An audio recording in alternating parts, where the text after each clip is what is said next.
Koşul bize gedək dəniz qırağına, koşul bize gedək dəniz qırağına. Mən gözəməm Ramazan değişsin, dəniz havası şəfadır başa düşsün.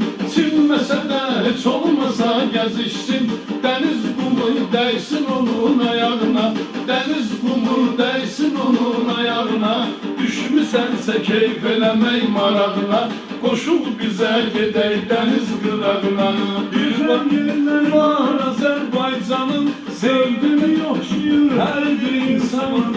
Seyrine dur gel sefalın abranın.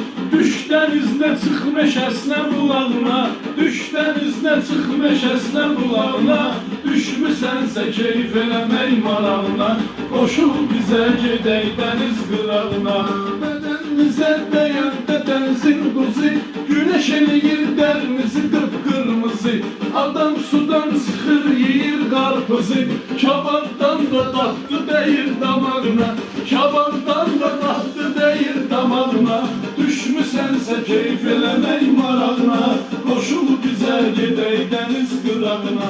Bir var idi dilinə araq dəyirdi, ürəklənib su eynəyini geyirdi. Mən üzməkdə bir dənəyəm deyirdi, üzə üzə getdi Permitus uzağına. Denize götür gel dinlen, istirahat eyleyip gül dinlen.